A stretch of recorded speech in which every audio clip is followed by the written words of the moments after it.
A very warm welcome. You're watching Times Now with me, Priya Bhel. The top story coming in from Tamil Nadu, where a controversy has broken out after an anti-caste report was submitted to the state government.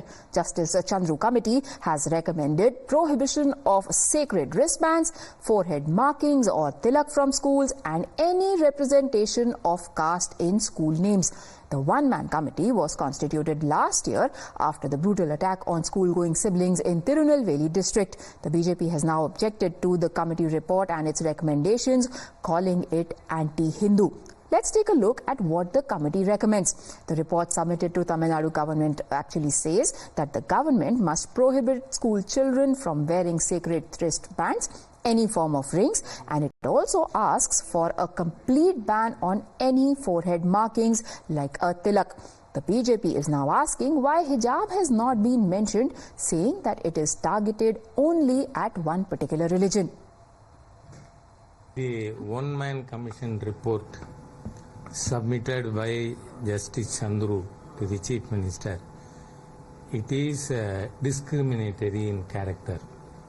It has not talked about hijab, which obviously shows the religion of the person wearing it. But it talks about the tilak.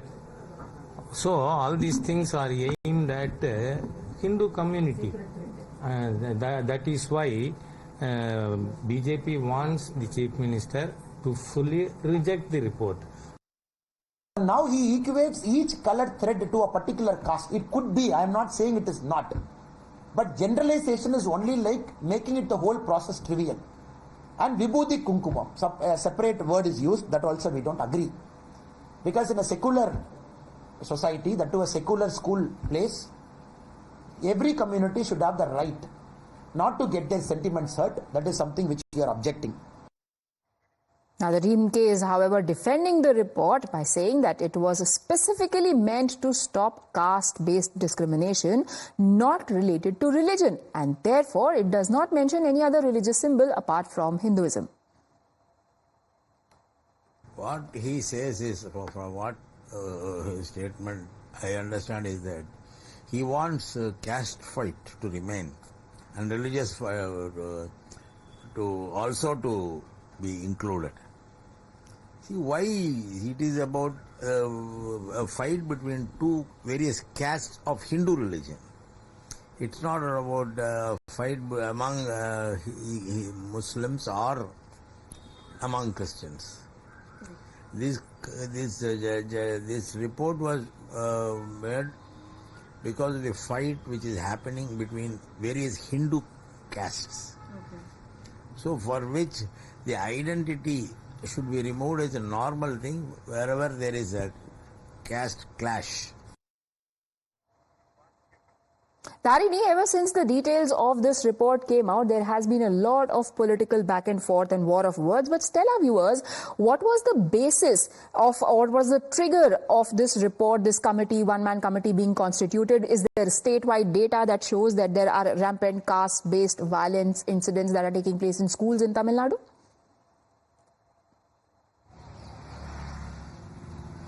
The one-man committee under Justice Chandru was formed after two school students belonging to the scheduled community were harassed by their fellow students because of their caste identity last year in Tirunelveli district of Tamil Nadu. That is when the government intervened and they formed a one-man committee under Justice Chandru to study and analyze the caste atrocities and caste discrimination in schools, especially in government schools. So now, almost after a year, Justice Chandru has submitted his report to the government with several recommendations. One of the key recommendations is that he is telling that students should be prohibited from wearing colored wristbands, rings, or they should be prohibited from from having tilaks in their foreheads, which is vibhuti, kunkumam, etc. So now this is exactly the point which the BJP is in contention with. The BJP is telling that in Hindu religion, the Hindus usually practice applying tilak, vibhuti, kumkum, etc. on their foreheads, and they also wear religious wristbands in their hands. That is a practice in Hindu religion. So when the recommendation of Justice Chandru Committee says that the students should be prohibited from doing these things. It clearly violates the fundamental right of students to practice the religion of their choice, that is Hindu religion, is what the BJP is telling, and they are calling this report a direct attack on the Hindu religion, a target by Justice Chandru on Hindu religion. But on the other hand, the DMK has once again gone into a defense mode. They are telling that this report was purely intended to study the caste discrimination and caste-based violence in schools. There is no religious angle to it. This is only about various castes within the Hindu community where discrimination and violence are happening now and then. All right. So the question again remains, on what basis of what data? Is there any hard data to suggest that these incidents are rampant, or is it just on the basis of one incident that took place in Tirunelveli, after which this report, this committee has now submitted the recommendations? But also, Dharini, for those who are not familiar with the cultural significance of things like wristbands, vibhuti, tilak and rings, are there any such, overt symbols that signify caste in Tamil society? Let's say, for example, if you could identify somebody who's wearing a tilak as to which caste he or she may belong?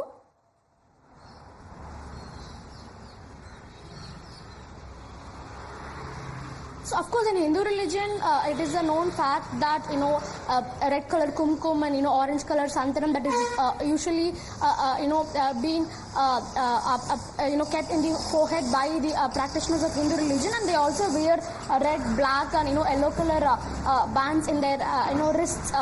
Okay, stay on with me, Dharini, because I've now got a representative of the DMK joining us on the broadcast. Syed Hafiz is joining us on Times Now. Welcome to the broadcast, sir. So my first question, on what basis or what data did the government have to first feel the need for constituting such a committee?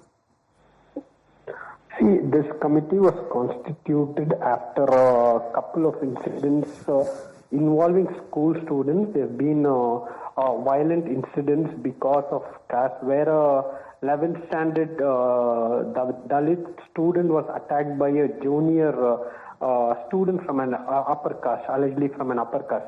So this we thought were on the rise, and that too to see the caste mindset and to the extent of going to violence and attacking incidents of attempt to murder. We really thought there's something in the society that needs to be addressed. We can understand things happening at a level when they come to college, or when they go out, or when the violence is between the adults.